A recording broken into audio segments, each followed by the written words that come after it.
3억 초반 매매가에다가 투자 금액으로 1억 내외 정도라면 이 정도 단계까지 그러니까 거의 입주권 상태까지 다다른 구역에서는 서울에서 이런 지역 거의 없다. 거의가 아니라 전무하다라고 볼 수도 있을 것 같아요. 그래서 내 집 마련을 꿈꾸시거나 1억 내외 금액으로 자녀 증여용 물건을 희망하시는 분들께서는 주저하지 마시고 연락 주셔서 여기가 조금 더 단계가 나가서 피가 붙기 전에 매입을 하시면 훌륭한 투자를 할 수 있으리라 보여집니다.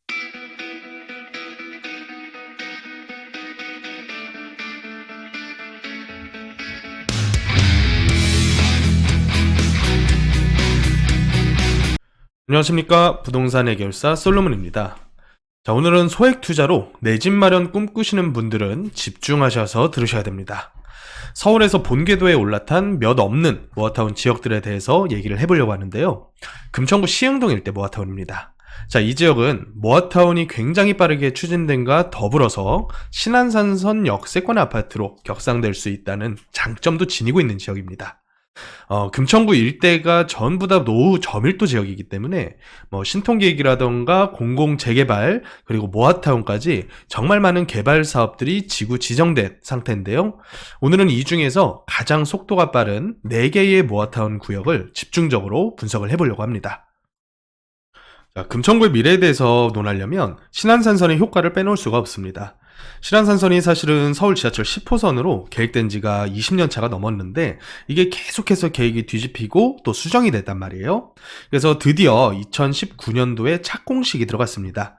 그래서 예상컨대 2025년, 이제 한 2년 정도 남았어요.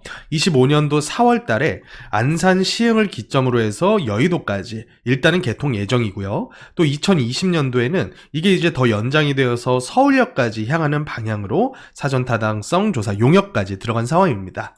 자, 그래서 노선도를 한번 살펴보면 일단 노선도가 굉장히 깁니다. 안산으로부터 출발을 해서요. 지선은 시흥에서 출발을 합니다. 그래서 광명 KTX 역사에서 환승이 이루어지게 되고요. 일단 주선인 안산선, 신안산선부터 보면 자, 이제 여기는 급행까지 계획이 되어 있는 노선입니다. 한양대역과 중앙역을 지나면 바로 광명에 떨어지게 되고요. 또 광명 다음에 석수를 넘게 되면 구로디지털단지 2호선 환승역이죠. 또 신풍역, 7호선 환승역, 영등포 1호선 환승역, 거기다가 여의도역까지. 여의도는 이제 9호선과 5호선이 지나죠. 그래서 정말 많은 환승과 또 이제 고속철도까지 환승이 가능한 노선이다 보니까 이제 신분당선과 비견이 되고는 하죠. 물론 요금은 조금 비쌀 예정입니다. GTX보다는 좀 저렴할 예정이고요. 또 신분당선과 비슷한 수준에서 한 2,000원 후반에서 3,000원 초반 그 정도로 형성이 될 예정인데 여태까지 서울의 서남부 권역, 안산, 시흥, 안양, 광명 요쪽 라인에 대한 교통 호재가 많이 없었단 말이에요.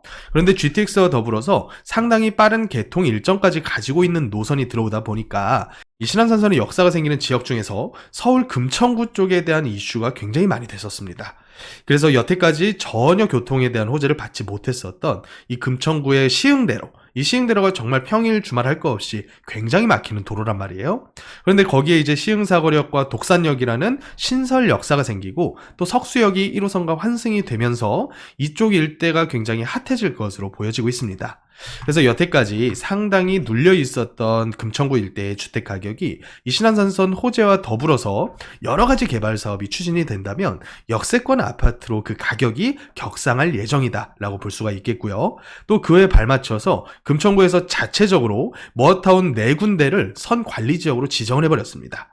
그런데 이 관리지역으로 지정된 서울의 다른 모아타운 가격하고 비교를 했을 때 이 금천구 시흥동 모아타운만큼 가격이 저렴하면서 진행이 빠른 모아타운은 전무하다라고 보시면 돼요. 자, 그래서 이런 부분을 우리가 주의 있게 봤을 때 이거는 내 집 마련으로서도 효과가 굉장히 클 수가 있겠다. 이제 내 집 마련하기 가장 어려운 이유가 너무 많은 자본을 대출을 껴가지고 일시에 지불을 해야 된다라는 그런 점들 때문인데 이제 모아타운 투자를 하게 되면 초기 투자 비용이 전세를 끼고서 일단은 갭 투자 매수를 해놨다가 이주를 떠날 때 이주비로 전세금을 상환을 하고요.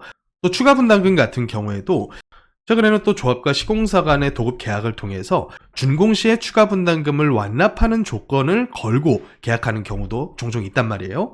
그래서 어떻게 보면 가장 작은 초기 자본으로 앞으로 이제 소득이 늘어날 것으로 예상되는 젊은 세대분들은 좀 빠르게 흘러가는 지역 중에서 작은 투자 금액으로 접근할 수 있는 이런 지역들을 눈여겨보셔야 된다. 자, 그래서 현재 금천구에서 진행 중인 조합사업의 숫자가 어마어마합니다. 일단은 모아타운부터 한번 보시면 선 관리구역으로 지정된 4군데의 모아타운이 위치를 해 있고요. 또 모아타운이 시흥 4동까지 총 5군데가 위치를 해 있습니다.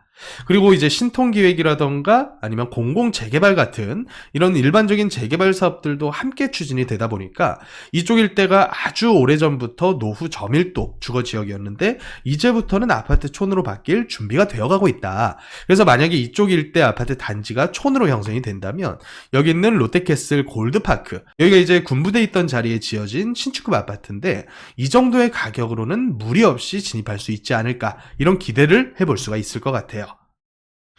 자, 다음으로는 모아타운 예정지들 위치를 파악을 해보겠습니다. 신안산선이 쭉 올라오다가 광명역에서 이제 환승이 되죠. 그리고 더 올라오면 석수역 1호선과 신안산선의 환승역이 있는데 여기서 가까운 거리에 2군데의 예정지가 위치를 해 있습니다. 둘 다 시흥 3동에 속하는데요. 한 군데는 950번지 일대, 그리고 그 위에는 1005번지 일대. 이 2군데 모두 속도가 굉장히 빠릅니다.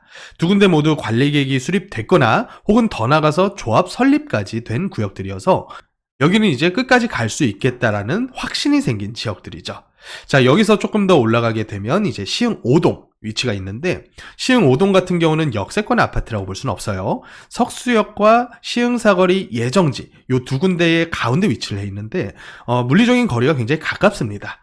그래서 현실적으로는 시흥 5동 구역도 사실은 시흥 사거리 역과 도보로 왔다 갔다 할 수 있는 거리다 볼 수가 있겠는데, 시흥 5동 이 뒤쪽 라인 같은 경우는 일종일반 주거지역 비율이 꽤나 많이 포함이 되어 있거든요. 그래서 아무래도 종상향을 꼭 해야 되는 위치다 보니까 어느 정도 임대주택이나 공공기업 부분이 좀 더 높을 수 있겠다라고 예상해 볼 수가 있겠죠. 그리고 좀 더 위로 올라가게 되면 정말 많은 구역들이 몰려 있습니다. 이제 시흥대로를 기점으로 해서 가장 가까운 위치에는 신통기획 후보지가 위치를 해 있고요. 여기 같은 경우는 이제 일부 시장골목이나 상권이 좀 섞여 있어서 진행에 있어서 약간의 애로사항은 있을 수 있겠다 생각이 좀 들고요. 그 바로 붙어 있는 곳이 시흥 1동 모아타운입니다. 자, 시흥 1동 같은 경우는 전체가 다 2종 일반 주거지역으로 되어 있고요. 여기도 총 한 4-5군데 정도 구역계를 나눠서 가로정비 구역으로 진행을 하고 있는데 동의율이 굉장히 높아요. 대부분 다 이제 80%에 근접을 해서 동의가 되고 있고, 조금 있으면 이제 구에다가 입안이 될 예정입니다. 그래서 여기 역시도 얼마 안 있으면 조합 설립까지 갈 수 있는 구역이다 여기시면 되겠고요. 이제 여기서 독산로를 건너게 되면, 자, 여기가 이제 시흥 4동 모아타운과 신통기획 지역이에요. 상권이 좀 밀집되어 있는 시장골목이기 때문에 동의 부분에서 조금 더 지켜봐야 되겠다라는 생각은 좀 들어요. 그리고 여기서 이제 산 쪽으로 넘어가게 되는 언덕이 좀 있는데, 여기는 이제 공공의 힘을 좀 끌어다가 쓸 수밖에 없는 지역이에요. 그래서 공공재개발로 현재 주민 설명회를 하는 단계까지 와 있다고 보시면 될 것 같아요. 자, 그래서 이 시흥대로를 쭉 타고 올라가다 보면 이 위쪽 라인도 현재 이제 추진하려고 독산 4동이라던가 2동 이쪽 일대도 현재 동의서를 걷고 있는 상황이어서, 만약에 이쪽 일대가 다 완료가 된다면 이 시흥대로를 기점으로 해서 동쪽 라인이 전체가 다 아파트촌으로 변할 지역이다 라고 보시면 될 것 같아요. 이쪽이 여태까지 정말 많이 가격적으로 눌려 있었습니다. 서울에서 가장 저렴했어요. 서울 도심부와의 물리적인 거리로는 사실은 은평구라던가 혹은 도봉구라던가 이런 지역보다는 훨씬 더 가까운데, 첫 번째로는 지하철역 자체가 전무했었던 지역이고요. 또 두 번째로는 아파트 자체가 없었던 지역이에요. 유일한 신축급 아파트가 이 금천구청역 앞에, 여기가 제 기억으로는 군부대에 있었던 자리로 기억을 하는데, 여기에 지어진 롯데캐슬 아파트, 여기 하나만 신축급 아파트란 말이에요. 자, 그렇다 보니까 입지 가치를 전혀 인정을 받지 못했었던 지역인데, 이제 신안산선 신규 역사 2군데가 들어가고, 이 신안산선이 1호선 환승하고 또 올라가서 구로디지털 단지 2호선 환승을 하게 되고, 또 신풍역 7호선 환승과 영등포역 1호선 환승, 거기다가 바로 직통으로 여의도역까지 진입하게 된다면 금천구 역시 물리적인 입지 가치를 상당히 크게 증명받을 수 있는 지역이다 라고 볼 수가 있을 것 같아요. 자, 다음으로는 데이터 분석 한번 해봐야겠죠? 자, 지금 가장 빠르게 진행 중인 4군데의 모아타운 지역들을 분석을 한번 해봤습니다. 우선 시흥 1동 모아타운 위치를 다시 한번 보면요, 위치가 역과는 거리는 좀 있지만 여기가 전체가 다 2종 일반 주거지역이고요, 또 역과의 거리가 그렇게 멀지도 않아요. 시흥 사거리역, 여기 이제 신규 역사가 생기게 되면 도보로 한 5분에서 7분 정도면 이제 도착할 수 있는 정도의 거리다라고 생각하시면 되겠고, 그렇게까지 경사가 심하지가 않거든요. 이 뒤쪽 라인이 경사가 좀 심해지는 라인이고, 여기까지는 거의 이제 평지에 가까운 정도로 흘러간다라고 보시면 될 것 같아요. 자, 가격 라인이 굉장히 좋습니다. 이 지역이 관리계획 수립 단계까지 와 있는 상황인데, 동의율도 거의 80% 넘은 3구역 같은 지역도 있고요. 그런데 현재 가격대가 3억 초반이면 굉장히 좋은 신축급을 살 수가 있어요. 그래서 여기가 이제 투자 금액으로 봤을 때는 1억 전후 정도. 그러니까 서울에 이 정도 단계 나간 구역 중에서 1억 초반대 투자할 수 있는 구역은 없다라고 보시면 돼요. 그래서 시흥 1동이 만약에 3동이나 5동 구역처럼 관리계획 수립이라던가 조합 설립 단계까지 가게 되면 3억 중후반대 가격까지는 형성될 예정으로 보이다 보니까 지금 접근하시는 게 어떻게 보면 가장 저렴하게 투자할 수 있는 기회다라고 볼 수가 있을 것 같아요. 자, 3동이나 5동 같은 경우에도 한번 보면 3동, 5동 중에서 현재 관리계획 수립되고 조합 설립이 난 3동 1005 그리고 3동 950 보면 매매 금액대가 3억 중반에서 한 4억대를 넘어서까지 형성이 되고 있어요. 지분가로 봤을 때는 4천, 5천대 정도 수준으로 흘러가다 보니까 이제 거의 비슷한 단계까지 와 있는데 조금 더 저렴하고 투자를 더 적은 금액으로 할 수 있는 1동 구역이 있다. 그리고 3동, 5동이라고 해서 나쁠 게 아니라 여기는 더 빨리 나간 만큼 피가 조금 더 빨리 붙어 있는 상황이다 생각하시면 될 것 같아요. 자, 그래서 내년이 어떻게 보면 조합 설립이 나게 될 원년으로 보여지는데, 모아타운이라는 개념은 조합 설립까지가 어렵지, 조합 설립이 난 이후부터는 사실 거의 대부분 준공까지 빠르게 가는 사업이라고 보시면 될 것 같아요. 그래서 제가 여태까지 분석해드렸었던 정말 많은 상급 지역들, 그런 지역들이 지금까지 어려움을 겪는 것은 조합 설립을 나기까지, 그러니까 동의석 얻어서 요건을 맞춰야 되겠죠? 80%라는 동의율 자체도 쉬운 게 아닌데, 거기다가 토지 대비해서 3분의 2라던가 또 다세대 제외한 토지의 50%라던가 이런 세부적인 동의 맞추는 게 정말 까다로워서 제가 모아타운을 굉장히 좀 조심스럽게 말씀을 많이 드리는데, 자, 이런 식으로 거의 조합 설립 단계까지 동의가 거의 찬 구역들은 사실은 가격적으로만 매력이 있다면 충분히 내 집 마련 목적으로도 접근할 만한 구역들이다. 그래서 현재 여기는 관리계획이 수립이 이미 되어 있는 상황이어서 대체적인 세대 규모와 기부채납 그리고 상한되는 용적률까지 나와 있는 상황이에요. 어느 정도는 리스크가 거의 다 제거됐다라고 보여지죠. 그런데 이 중에서 임대주택 비율을 꽤나 많이 넣어야 되는 구역들이 있어요. 아까 보여드렸었던 5동구역 같은 경우, 5동구역은 1종 일반 주거지역의 비중이 꽤나 높다 보니까 이 구역 같은 경우에는 거의 20%에 가까운 혹은 20%를 넘어가는 임대주택을 껴야 되는 구역이다 라고 생각하시면 될 것 같아요. 그래서 5동구역 같은 경우는 57% 정도의 토지가 현재 1종인데 여기는 2종을 3종으로 종상향을 시키고요. 1종을 거의 대부분 2종으로 종상향을 시키는 그런 관리계획이 수립이 되어 있습니다. 그런데 1동 모아타운 같은 경우는 전체가 다 2종 일반 주거지역이고요. 또 3동에 있는 1005 모아타운도 2종이 전체를 다 차지를 하고 있죠. 또 950번지 모아타운도 전체가 다 2종 일반 주거지역으로 형성이 되어 있습니다.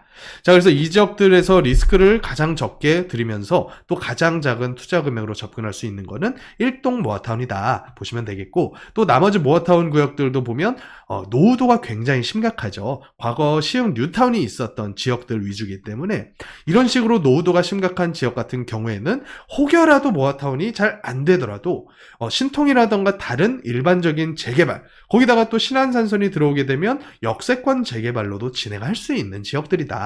그래서 정말 많은 옵션을 지니고 있는데 투자 금액이 굉장히 저렴해서 상급지는 아니더라도 아주 매력이 많은 동네다라고 볼 수가 있을 것 같아요. 자, 그래서 제가 한번 샘플링을 해봤습니다. 시흥 1동 3구역 모아타운을 한번 대상으로 해서 여기를 250%까지 종상향 없이 상한 용적률만 적용받았을 경우에 수지 분석을 한번 해보니까 총 조합원 수가 그리 많진 않아요. 전체 조합원 중에서 단독 조합원 분들 2채씩 준다라고 가정하고서 이제 84나 59 위주로 세대를 뽑았고요. 그리고 임대 같은 경우는 전용 18평짜리, 전용 42제곱미터짜리로 임대 구성을 해서 분양가는 좀 얌전하게 한 평당 3천 중반대 정도로 분양한다라고 감안을 했습니다. 자, 그렇게 했더니 전체 비례율이 한 113% 정도로 상당히 양호한 비례율을 보이더라. 그래서 현재의 대지가가 낮은데 앞으로 역사가 신설되는 것을 기준으로 해서 아파트 값은 높게 분양할 수 있는 지역이다 보니까 비례율이 상당히 괜찮은 구역임이 증명이 됐다. 자, 그러면 이 구역에다가 실제 투자하시는 분 입장에서 수익이 아파트 지어진 이후에 사는 것보다 얼마나 더 저렴할지 한번 파악을 해봐야겠죠.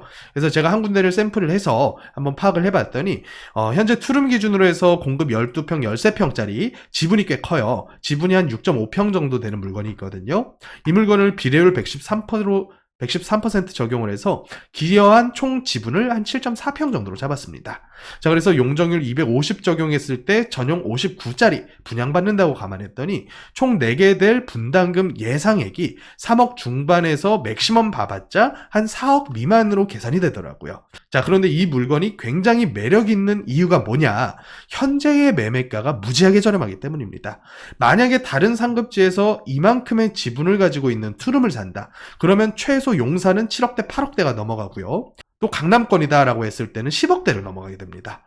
자, 그런데 여긴 얼마냐? 종전자산 매매 금액이 3억 초반밖에 안 해요. 거기다가 전세를 못해도 3억 초중반은 낄 수 있는 정도의 사이즈죠. 13평이라고 하는 거는요. 그렇다 보니까 예상되는 분담금까지 합치더라도 내가 총 들여야 되는 비용은 6억대 혹은 7억 초반대 정도 수준인데 예상되는 투자 기간이 굉장히 짧습니다. 이미 조합설립인가를 앞두고 있는 상황이기 때문에. 그래서 여기가 지어지게 됐을 때 좀 보수적으로 준공 후 시세를 10억 못 미치는 한 9억 혹은 8억 5천 요 정도로만 예상하더라도 예상되는 수익률은 거의 6%가 넘는 상당히 좋은 수익이 예상이 되더라. 그래서 여기를 조합원으로 투자했을 때 들여야 되는 총 비용은 한 7억 언저리 정도인데 나는 한 9억대 정도의 아파트를 받을 수 있으니까 예상되는 수익 금액도 거의 2억에 근접해서 상당히 훌륭한 것을 볼 수가 있겠죠. 자, 그래서 시흥 1동 이런 식으로 총 5개, 6개 구역 정도 진행 중이고 시흥 3동 1005번지 일대, 또 시흥 3동 950번지 일대, 또 시흥 5동까지 이 지역들이 현재 이런 식으로 관리 계획까지 수립된 굉장히 많이 진행된 지역이기 때문에 가격 대비해서 상당히 매력이 있다라고 보여지고요. 총 정리를 한번 해보자면 일단 신안산선의 개통 효과를 금천구에 도약하는 원년으로 저는 보고 있습니다. 그런데 환승되는 역들이 서울 노선들만 1호선, 2호선, 5호선, 7호선, 9호선까지 총 5군데 노선을 환승할 수 있는 역이다 보니까 상당히 효과가 높게 기대가 되는 역이다. 그리고 대체적으로 속도가 굉장히 빠릅니다. 모아타운 4개 구역들이 전체가 다 관리지역으로 선지정되어 있는 상황이고 현장 가보시면 주민 동의율이 구역마다 80%에 거의 다 근접을 한 지역들이에요. 자, 그런데 금액대가 너무 매력이 있다. 3억 초반 매매가에다가 투자 금액으로 1억 내외 정도라면 이 정도 단계까지 그러니까 거의 입주권 상태까지 다다른 구역에서는 서울에서 이런 지역 거의 없다. 거의가 아니라 전무하다라고 볼 수도 있을 것 같아요. 그래서 최소한의 투자 금액으로 서울의 역세권이 될 지역을 내 집 마련하시려는 분들께서는 또 자녀 증여 목적으로 물건을 찾으시는 분들께는 이런 지역들이 굉장히 효과적일 것이다 라고 보여져요. 자, 그래서 이 부분에 대해서 물건을 굉장히 신중히 접근을 해야 됩니다. 지분도 따져봐야 되고요. 예상되는 평가 금액 그리고 갭 투자 금액까지 이 부분을 종합적으로 고려해서 투자해야 최고의 결론을 내릴 수가 있기 때문에 오프라인 강의를 한번 나오시거나 아니면 여기 있는 번호로 직접 연락을 주시면 제가 여기 있는 물건들을 전부 다 추려서 그 중에서 가장 훌륭한 물건을 추천해 드릴 수가 있을 것 같아요. 그래서 내 집 마련을 꿈꾸시거나 1억 내외 금액으로 자녀 증여용 물건을 희망하시는 분들께서는 주저하지 마시고 연락 주셔서 여기가 조금 더 단계가 나가서 피가 붙기 전에 매입을 하시면 훌륭한 투자를 할 수 있으리라 보여집니다. 자, 지금까지 부동산 해결사 솔로몬이었습니다.